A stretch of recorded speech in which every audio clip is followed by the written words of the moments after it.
Hey everybody, welcome to the Addiction Unlimited podcast, where you get to learn everything you want to know about addiction and recovery. I'm your host, Angela Pugh, co-founder of Kansas City Recovery, life coach, and recovering alcoholic. To learn more about me, you can listen to episode 0 on your podcast app or find us on the web at addictionunlimited.com. Hello, my friend. Welcome back to Addiction Unlimited, the podcast for people who are sober or trying to be, but know that just quitting drinking isn't enough. So here's a question nobody wants to answer. What am I doing wrong? You know, most people relapse dozens of times before they actually get it right. And if you're one of them, if you've tried and failed and tried again and failed again, you know that cycle is exhausting. And here's what I want you to understand. There's nothing wrong with you. It's not that you don't want it badly enough. It's that the answer you need isn't about actions and distractions. It's about the deeper layers, the real mindset that's necessary for successful recovery. Today, I'm giving you 6 principles that make the difference between people who stay sober and people who keep starting over. These aren't just recovery principles, they're life principles. They apply to career, relationships, parenting, health, and definitely any major change you're making in your life. This isn't recovery advice. It's how to actually change your life vibes. These aren't about what to do. They're about how to think, how to show up. Who do you need to become to step into real sobriety? And if you don't embody these things, you're just not ready yet. This is like a personal code of conduct that you use to check yourself, how you're showing up, and whichever one you're fucking up, fix it. But this is the real truth. And if you're serious about building a life that actually works, these are non-negotiable. Okay, let's dive in. Let me start with the most obvious one that no one wants to say out loud. It's going to be uncomfortable. But here's what I need you to understand about that. Uncomfortable doesn't mean bad. Most of the time, it's uncomfortable because it's new, not because it's wrong, not because it's dangerous, not because it's a sign you should stop. We have this deeply ingrained belief that discomfort is inherently bad, right? And that the only logical response is to numb it, fix it, make it go away as fast as possible. That's literally why we drank. Something felt uncomfortable and we drowned it in the bottom of a bottle. But discomfort is not bad. It just means you're working a new muscle. No one has ever died from being uncomfortable. And here's the thing. The whole point of recovery is learning new ways to cope with feelings, with life, with the ups and downs, without reaching for a drink every time something feels hard or new or different. So yes, as you learn new skills, it will be uncomfortable because you haven't done it before. You need practice. That's it. That's the whole story.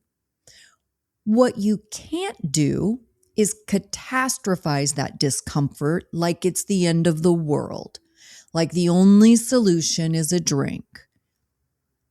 But also, and I want to be really clear about this, you don't get to try to get sober, change your entire life, and then act like it shouldn't be an inconvenience, right?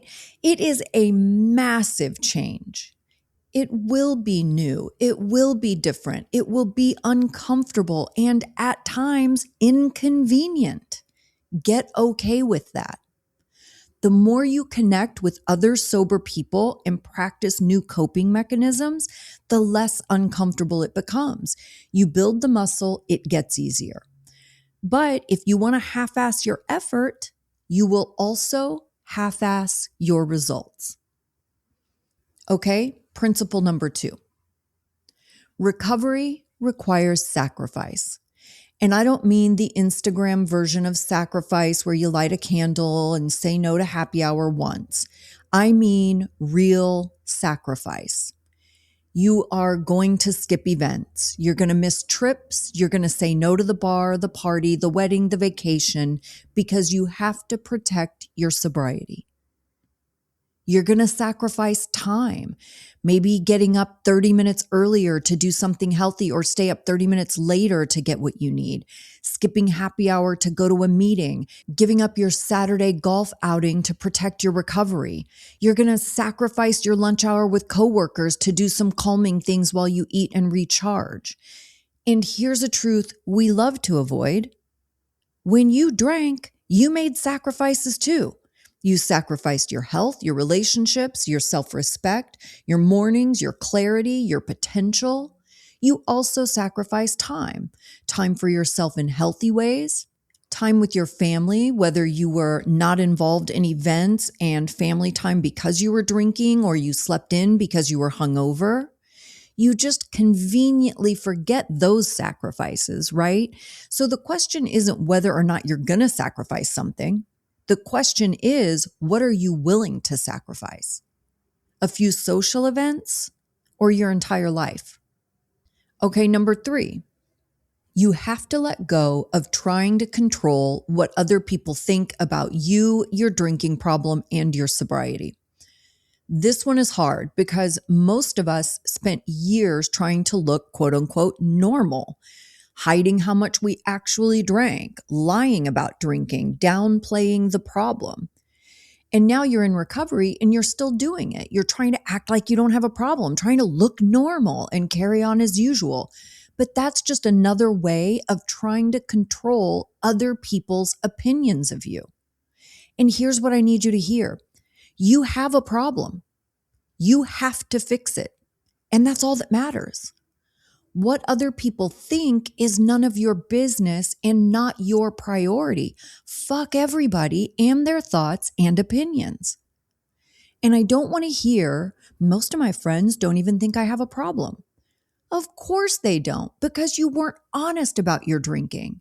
If they knew how much you drank before you saw them or after you left them, they'd have a clearer picture of that truth.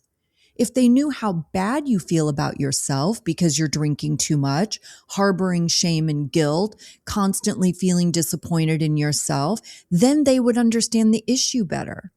But they don't have all the information because we hide that shit.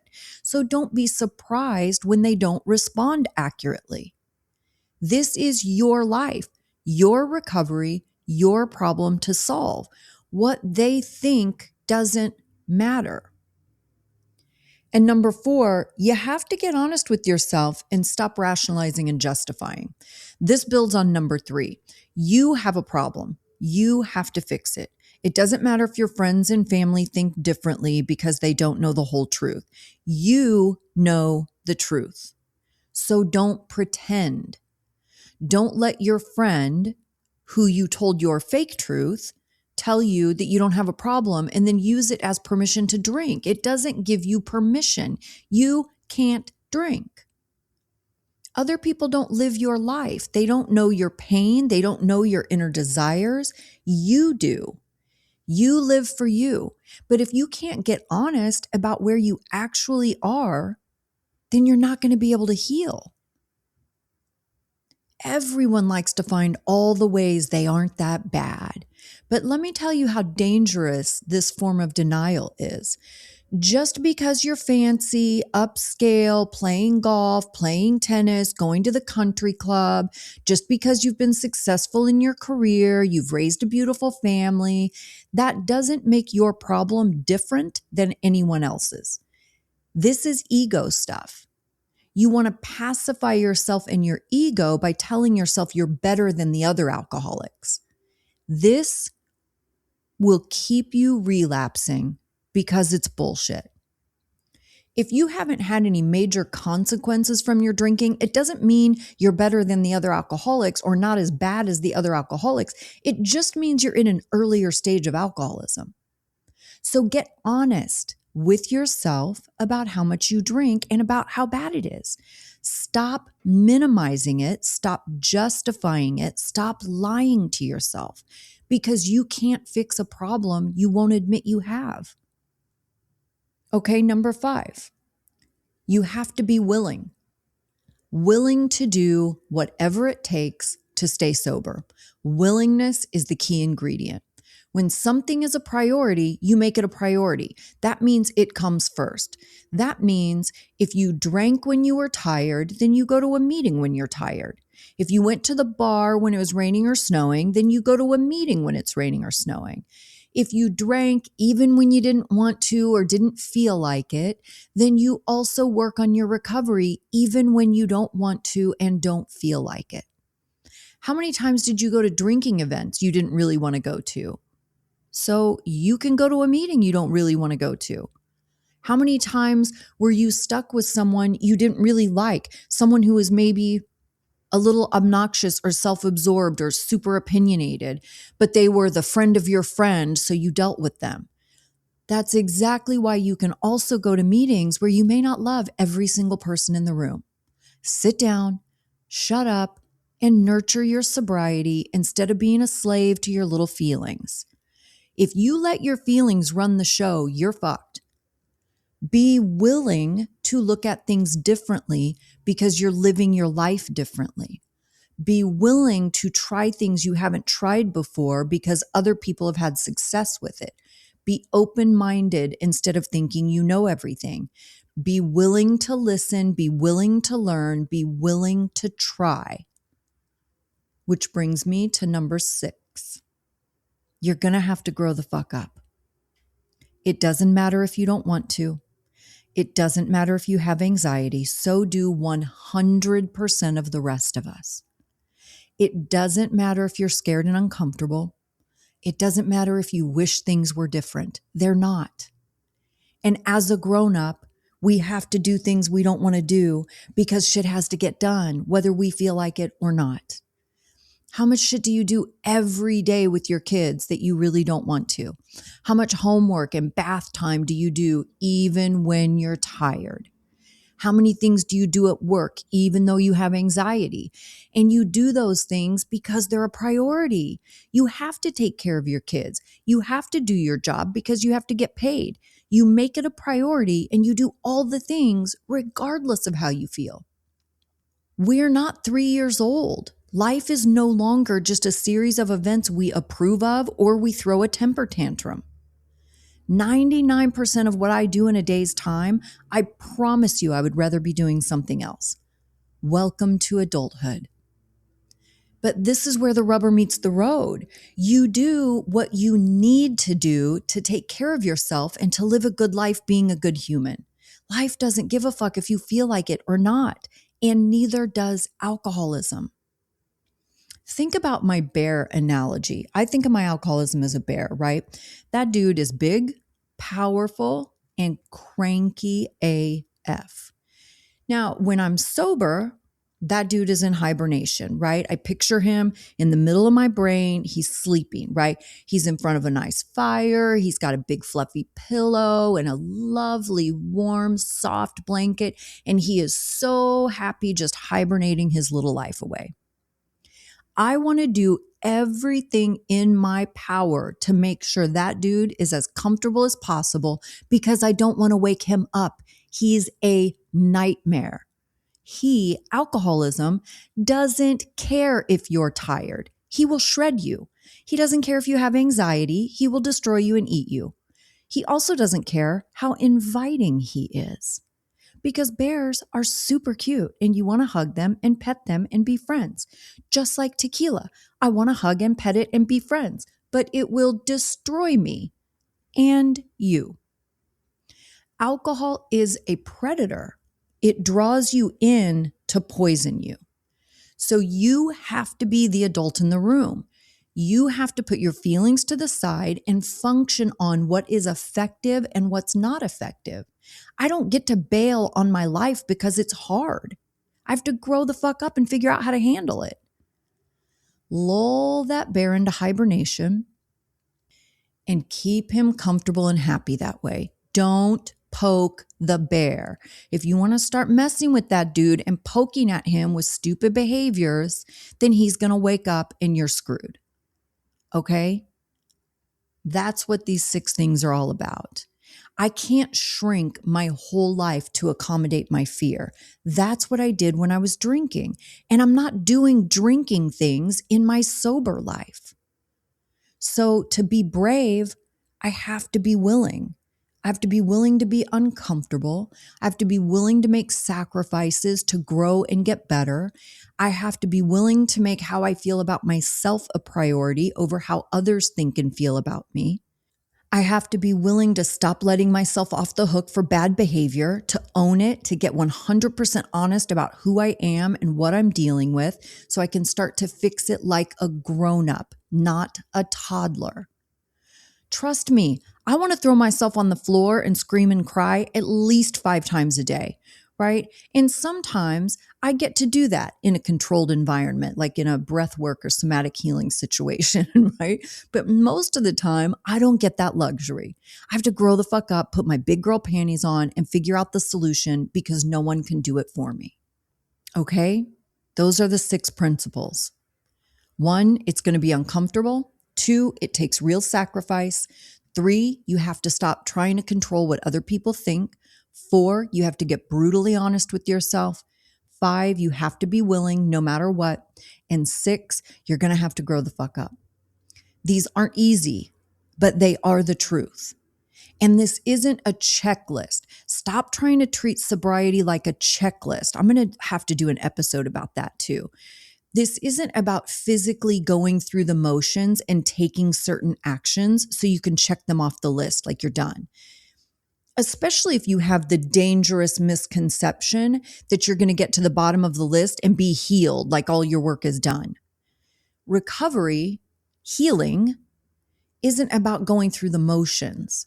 It's about doing internal work so you don't feel like you need alcohol to numb the internal feelings and thoughts. Now, there are actions to take to do that. You can check those off your list, but the internal shift is the important part.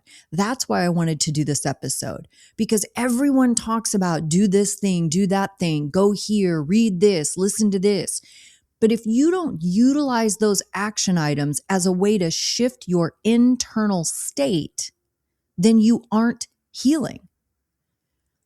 There's a big difference between doing things to be busy and doing things to create change. And you'll know which one of those columns you fall into by how strong your recovery is. If you're relapsing, then you're doing busy work to look busy and check things off a list. If you're staying sober and feeling better, you're doing the internal work. So here's what's in it for you if you actually embody these 6 principles. You stop white-knuckling sobriety. You stop feeling like you're one bad day away from a relapse. You stop waiting for permission from other people to take your own life seriously. You build a recovery that's actually sustainable, not because you're checking boxes, but because you've fundamentally changed how you think, how you cope, and who you are. You get to wake up proud of yourself. You get clarity, you get your mornings back, you get your self-respect back. You get to actually show up for the people you love, including yourself. And if you're done messing around with this thing, if you're ready to kick its ass once and for all, I want you to book a free consultation call with me, addictionunlimited.com/call. We'll talk about where you are, what's keeping you stuck, and what you actually need to make this work. And I have different programs and tools to offer, from the starter kit to one-on-one coaching to my private member community. So we can figure out what fits for you in your life. That link is always in the show notes, addictionunlimited.com/call. Stop overthinking it. Stop waiting. Just book the damn call, okay? It's time to feel better. It's time to start understanding the right things to do to get you where you want to be so you're not spinning your wheels endlessly. All right, my friend, I love you guys. Thank you for spending this time with me. I hope you have a fantastic day, and I will see you next week. You've reached the end of another great episode of the Addiction Unlimited podcast. Candid and honest conversation about addiction and recovery. Be sure to visit us at addictionunlimited.com to join the conversation and access show notes and links to everything we talked about. Love this episode? Please take 30 seconds to subscribe, rate, and review on iTunes to help us improve and give you the information you want. Thanks for listening. See you next week.